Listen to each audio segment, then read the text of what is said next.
नमस्कार, आप देख रहे हैं न्यूज़ वन इंडिया। मैं हूं आपके साथ नैना शर्मा। भारत कैंसर के मामलों में कई देशों को पीछे छोड़ते जा रहा है।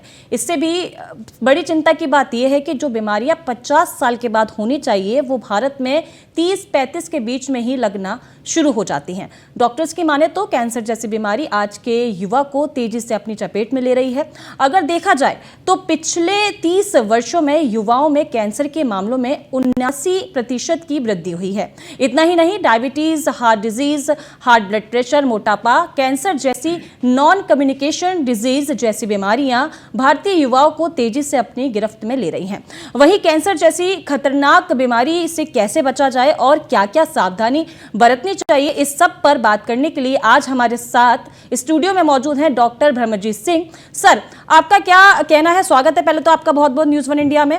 और प्रोग्राम जो है स्वास्थ्य नाम इसका नाम है और इसमें आपका बहुत बहुत स्वागत मैं करती हूँ। डॉक्टर साहब, सबसे पहले मेरा सवाल आपसे ये है कि आज का युवा कैंसर जैसी बीमारी के शिकार सबसे ज्यादा हो रहा है और सबसे कम उम्र में हो रहा है, इसकी क्या वजह, आखिर ऐसा क्यों?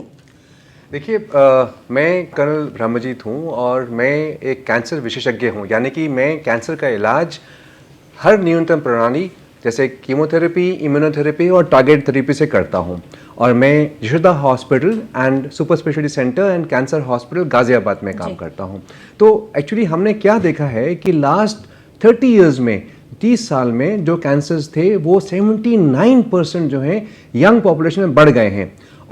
और भी स्टडीज़ हैं। इनफैक्ट एक ऑर्गेनाइजेशन है जिसको हम ग्लोबोकैन कहते हैं, जो 185 कंट्रीज़ में अराउंड 40 टाइप्स ऑफ कैंसर्स की स्टडी करता है। और उन्होंने भी अध्ययन पाया है कि उनके जो नंबर बोलते हैं कि कैंसर जो है वो पूरी दुनिया में तो फैल ही रहा है, इंडिया में स्पेसिफिकली बहुत ज़्यादा फैल रहा है। और उनका कहना यह है कि बाय 2050 हर हिंदुस्तानी के घर में एक कैंसर का मरीज होगा।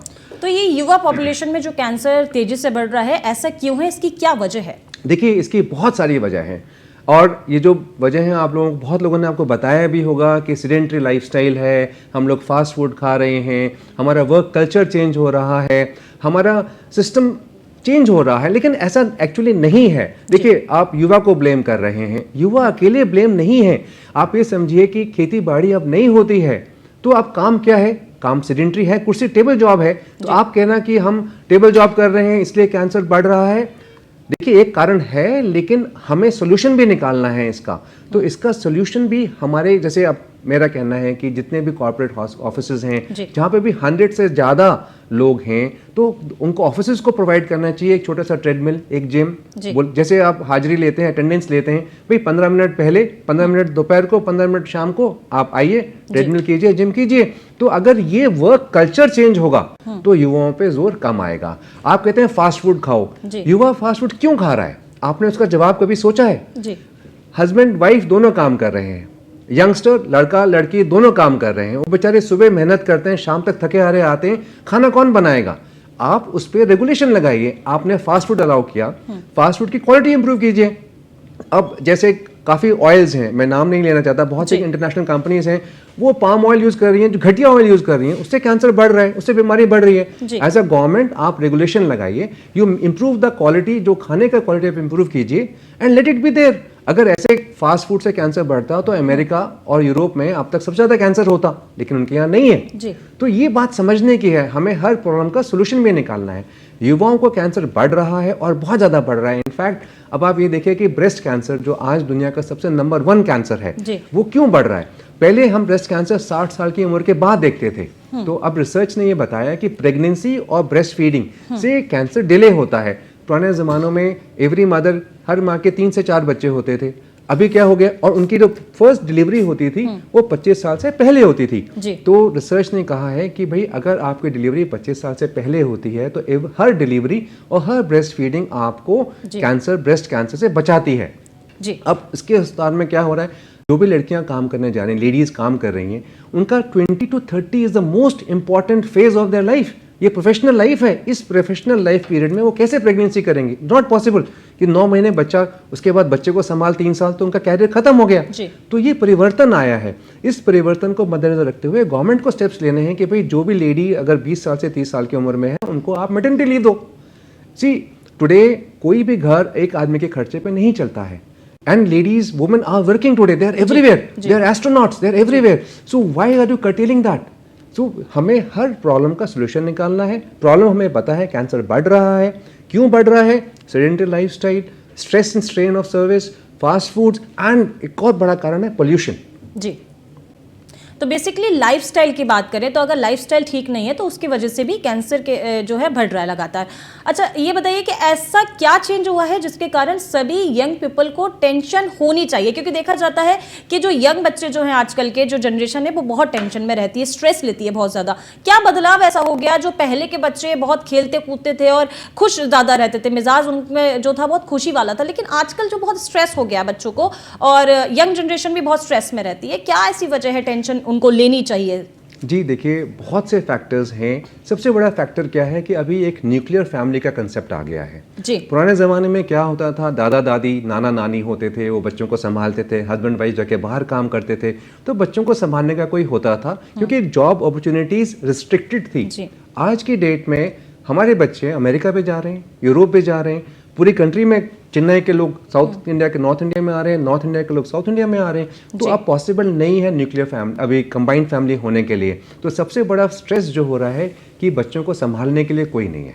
जी, हस्बैंड वाइफ काम कर रहे हैं, बच्चे अकेले हैं या दे आर गेटिंग स्ट्रेस्ड. तो दोनों एस्पेक्ट हैं ये तो हो गया एक कल्चरल फैक्टर. जी, इसके बाद सोशल फैक्टर्स भी हैं और मोस्ट इंपॉर्टेंट इकोनॉमिकल फैक्टर्स भी हैं.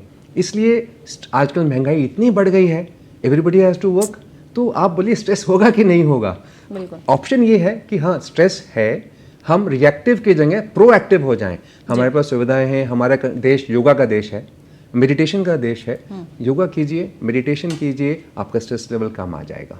कौन से यंग मेल और फीमेल में रेस कैंसर है जिसमें इंक्रीज हुआ है? ऐसे कौन से फीमेल और मेल हैं जिनको हम दर्शकों को बता सकते हैं? जी देखिए, फीमेल्स में इंडिया में पहले सर्वाइकल कैंसर यानी स्त्री रोग ज़्यादा कैंसर होता था. सबसे कॉमन कैंसर सर्वाइकल कैंसर होता था. अब सबसे ज़्यादा कैंसर ब्रेस्ट कैंसर आ रहा है. और ये ब्रेस्ट कैंसर क्यों हो रहा है? जैसे मैंने आपको बताया कि प्रेगनेंसी और ब्रेस्ट फीडिंग एक 8 से 10 साल का प्रोटेक्शन देते हैं कैंसर के अगेंस्ट. अगर आपकी प्रेगनेंसी 25 साल से पहले की है या आप ब्रेस्ट फीडिंग 2 साल करते हैं, बट अभी because of cultural change, lifestyle change, work conditions change, breast feeding नहीं होती है, प्रेगनेंसी नहीं होती है, ladies are getting pregnant after 30 years of age. तो उसके कारण ब्रेस्ट कैंसर आज की डेट में पूरे दुनिया में ही नहीं, इंडिया में भी नंबर 1 कैंसर है. उसके बाद बाकी कैंसर्स हैं. अभी मेल्स में पहले सबसे कॉमन कैंसर होता था और अभी भी है ओरल कैंसर, क्योंकि पान, तंबाकू, सिगरेट, बीड़ी, इनसे ओरल कैंसर बहुत ज़्यादा कॉमन होता है. लेकिन सबसे बड़ा परिवर्तन जो आया है वो लंग कैंसर में आया है. पहले लंग कैंसर सिर्फ उनको होता था जो स्मोकिंग करते थे, और उसका जो टाइप होता है वो स्क्वैमस सेल कार्सिनोमा हम लोग कहते थे कि सबसे common lung cancer squamous cell carcinoma है. आज की डेट में 80%, नियरली 80% जो कैंसर हो रहे हैं वो नॉन स्मोकर्स में हो रहे हैं. लेडी ने कभी स्मोक नहीं किया, लंग कैंसर हो गया. तो वो चेंज क्यों आया? उसके लिए बहुत सारे कारण हैं, और सबसे बड़ा कारण जैसे हम सब जानते हैं पोल्यूशन है. और ये पोल्यूशन मल्टीपल लेवल्स में हो रहा है. आपका पानी पोल्यूटेड है, आपकी हवा पोल्यूटेड है, आपकी ज़मीन पोल्यूटेड है. तो इसके कारण ये कैंसर्स और बढ़ते जा रहे हैं. तो डॉक्टर, कैंसर में लाइफस्टाइल का, फास्ट फूड, स्ट्रेस का क्या रोल है? देखिए, लाइफस्टाइल में सबसे इम्पोर्टेंट जो साइंस ने बताया है, टेक्नोलॉजी ने बताया है कि एडुकेट बॉडी वेट, यानी हम अपना वेट जो है अगर अपने बॉडी मास इंडेक्स के हिसाब से रखेंगे तो कैंसर के चांसेस कम रहते हैं. तो इसलिए लाइफस्टाइल में एक्सरसाइज का बहुत बड़ा रोल बताया गया है. और ये भी बताया गया है कि इंटेंसिटी ऑफ एक्सरसाइज जरूरी नहीं है, it is the duration of exercise. यानी आपको 45 मिनट रोज अगर आप एक स्ट्रेच में नहीं कर सकते हैं तो आप 15 मिनट या 20 मिनट सुबह कर लिया, 15 या 20 मिनट की वॉकिंग भी अगर आपने कर ली तो आपका कैंसर का इंसिडेंस कम हो जाएगा. योगा अगेन बहुत बेनिफिट देता है. योगा अगर आप करेंगे तो आपकी बोन्स, मसल्स सब स्ट्रेच करके रहेंगे और आपका कैंसर का इंसिडेंस कम हो जाएगा. फास्ट फूड में बहुत सी चीज़ें ऐसे हैं जो हमें मालूम हो चुका है कि इनसे कैंसर होता है. जैसे पाम ऑयल है, ये लोग यूज़ करते हैं, जो सब स्टैंडर्ड प्रोडक्ट्स यूज़ कर रहे हैं. और रिफाइंड ऑयल्स हैं, इनमें काफ़ी होते हैं जो डिहाइड्रोजनेटेड ऑयल्स होते हैं, जो लोग तलने में यूज़ करते हैं, बारी बारी तलते हैं। इनफैक्ट अभी तो एक स्टडी आई है, वो ये भी कहते हैं कि जो चाय आप पीते हैं जी। वो गर्म चाय से भी कैंसर होता है। गर्म चाय से सिर्फ कैंसर होता है, या चाय को अगर हम प्लास्टिक में पीते हैं तो वो ज़्यादा असर करता है? जी, आपने बहुत ही अच्छा टॉपिक बताया प्लास्टिक का। इनफैक्ट मैं एक कैंसर अवेयरनेस क्रूसेडर हूँ और मैंने बहुत से वीडियोज भी बनाए हैं कि हमने अपनी ज़िंदगी सिर्फ 20 रुपए के लिए, सिर्फ 20 रुपए बचाने के लिए अपनी ज़िंदगी ताव पे लगा दी है। और ये 20 रुपए क्या है, जो आप प्लास्टिक के प्रोडक्ट्स यूज़ करते हैं, आपका जो भी चीज़ है वो डिस्पोजेबल है, और आप इस 20 रुपए बचाने के लिए अपनी ज़िंदगी ताव पे लगा रहे हैं। कुछ ही साल पहले एक स्टडी आई थी, नीदरलैंड्स में ये स्टडी हुई थी, और उन्होंने ब्लड के अंदर, खून के अंदर प्लास्टिक के मॉलिक्यूल्स, नैनो पार्टिकल्स मिले उनको। फिर उन्होंने दूसरी स्टडी की और उन्होंने पाया कि अराउंड 70% जो लेडीज प्रेग्नेंट थी उनकी वूम्ब में, उनकी माँ की कोख में, प्लेसेंटा में प्लास्टिक के मॉलिक्यूल्स मिले हैं। अब आप अंदाजा लगाइए, माँ की कोख से पवित्र कोई चीज नहीं है, वहां तक प्लास्टिक के कण पहुंच चुके हैं। अब माँ की कोख में होता क्या है, एक जाइगोट एक बनता है जो स्पर्म और ओवा के फ्यूजन से बनता है। वहां पे हर सेल बन रहा है, और हर सेल में अगर पहले सेल के अंदर प्लास्टिक चली जाएगी तो जितने भी सेल बनेंगे उन सब में प्लास्टिक जाएगी। और प्लास्टिक क्या करेगी, जो हमारा डीएनए है, हमारा जो डीएनए होता है न्यूक्लियस के अंदर, डीएनए से बाइंड करेगी। तो जब बच्चा बनेगा, या तो बच्चे के अंदर जब माँ के पेट में है, ड्यूरिंग दैट प्रोसेस, वो 9 महीने के अंदर उसको एक कैंसर नहीं, मल्टीपल टिश्यूज में कैंसर होगा। और जब वो बच्चा बाहर आएगा तो आप अंदाज़ा लगा सकते हैं। इसीलिए मैं कहना चाहता हूं कि भारत में जो ग्लोबल कैन है, उन्होंने कहा एक सुनामी आने वाली है कैंसर की, क्योंकि आज की डेट में यह जो प्लास्टिक है ये कहां तक पहुंच गया है, इसका आप अंदाज़ा नहीं लगा सकते। डॉक्टर साहब, कैंसर के लगातार जल्दी से बढ़ने में क्या पॉपुलेशन का भी इफेक्ट है, वाटर, एयर और सॉइल पॉपुलेशन का भी, पॉल्यूशन का भी इफेक्ट है? जी बिल्कुल इफेक्ट है। जी देखिए, क्या होता है, एक प्रोसेस हम कहते हैं बायो मैग्निफिकेशन या bio amplification and bio concentration. अब एक सिंपल सा मैं आपको एक उदाहरण देता हूँ।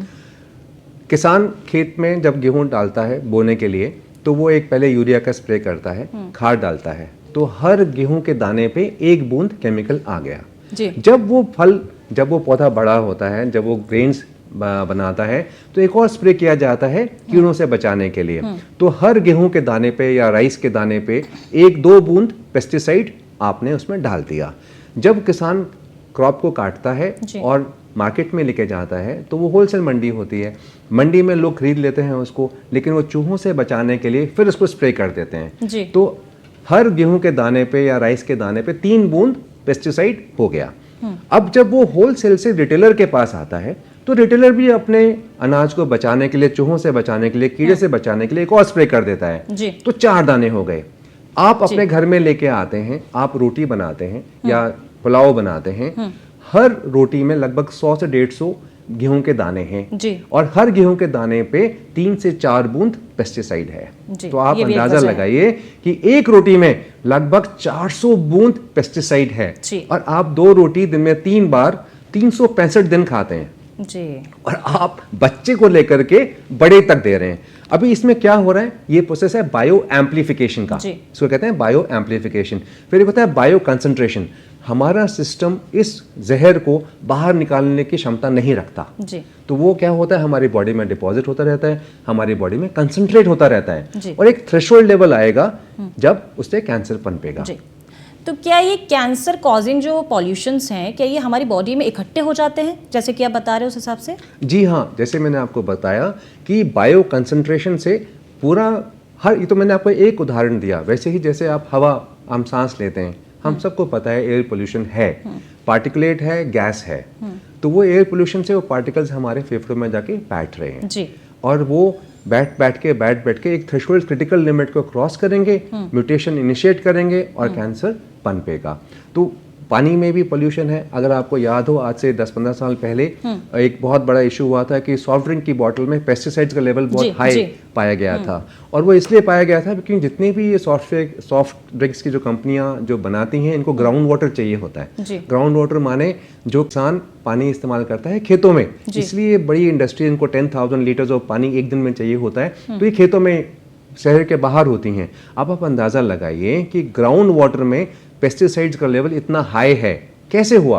पिछले 100 साल से किसान बेचारा मेहनत करता है, तो कीड़ों से बचाने के लिए स्प्रे करता है, तो वो सॉइल कंटेमिनेशन हो रहा है, सॉइल से ग्राउंड वाटर में जा रहा है, और वही ग्राउंड वाटर हम निकाल के पी रहे हैं।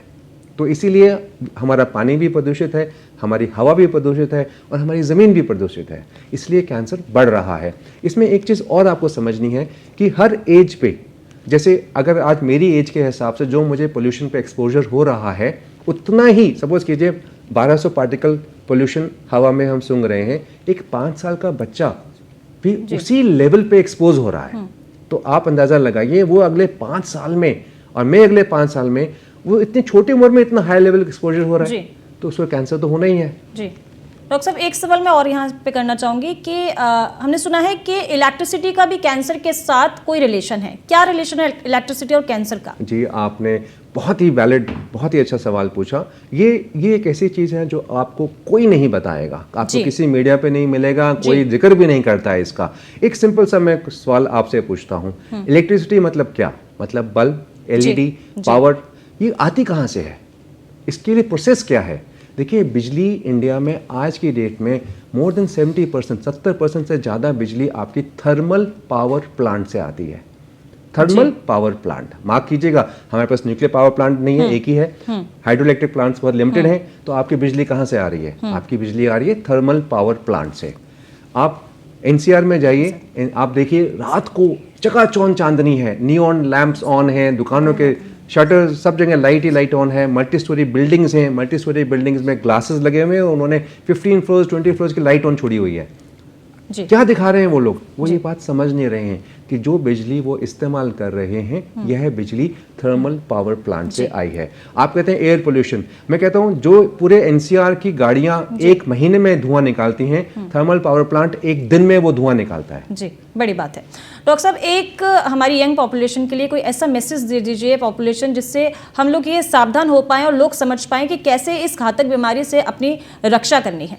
क्या मैसेज देना चाहेंगे? देखिए, 2 बहुत इंपॉर्टेंट पहलू हैं, एक प्रिवेंशन और दूसरा अर्ली डिटेक्शन। जी, प्रिवेंशन में प्लीज़ अपनी ज़िंदगी से प्लास्टिक निकाल दीजिए। मैं बहुत बार देखता हूँ, बच्चे हैं, स्कूल की बॉटल प्लास्टिक की, वर्किंग यंग पीपल प्लास्टिक की बॉटल लेके कैरी कर रहे हैं, टिफ़िन प्लास्टिक का, घर में खाना रखा जा रहा है प्लास्टिक के बर्तनों में रखा जा रहा है। आप सब्जी लेने जाते हैं तो प्लास्टिक की थैली, आप शोरूम में लेने जाते हैं तो आप शोरूम वाले से इंसिस्ट करते हैं कि हमें कैरी बैग दे दीजिए। सो प्लीज़, अगर आप चाहते हैं कि आपकी जनरेशन और आपकी जो आने वाली जनरेशन है वो कैंसर मुक्त रहें, तो प्लास्टिक का बहिष्कार कीजिए। आप कंज्यूमर हैं, गवर्नमेंट इसके बारे में कुछ नहीं कर सकती। अगर आप कंज्यूम करना बंद कर देंगे तो अपने आप ही इसका यूज़ कम हो जाएगा। तो ये है प्रिवेंशन का। दूसरा है अर्ली डिटेक्शन। अर्ली डिटेक्शन का मतलब ये है कि इससे पहले कैंसर चौथी स्टेज में पहुंचे, हम उसको स्टेज 1 और स्टेज 2 में ही डायग्नोज कर लें, और उसके लिए आपको एनुअल हेल्थ चेकअप ज़रूरी है करना। तीसरा, वैक्सीनेशन। बहुत से कैंसर्स ऐसे हैं, स्पेशली लेडीज़ में, जो हम सर्वाइकल कैंसर को बचा सकते हैं सिर्फ एक वैक्सीन के डोज देकर के। हेपेटाइटिस B की वैक्सीन लगा के हम लिवर कैंसर से बचा सकते हैं। तो अगर आप ये 3 चीज़ें करेंगे, यानी कि सबसे पहले तो अवॉइड करें प्लास्टिक, नंबर 2 पोल्यूशन कम करें, बिजली का उतना ही यूज़ करें जितना ज़रूरी है। अगर हर हिंदुस्तानी एक दिन में 2 बल्ब ऑफ रखे, आप इमेजिन कीजिए हमारी पॉपुलेशन कितनी है, हम कितना बड़ा चेंज ला सकते हैं। थर्मल, हम सब कह रहे हैं कि अर्थ गर्म हो रही है, वो भी नहीं होगी, प्रिवेंशन भी हो जाएगा और अर्ली डिटेक्शन भी हो जाएगा। ठीक है, बहुत बहुत धन्यवाद आपका।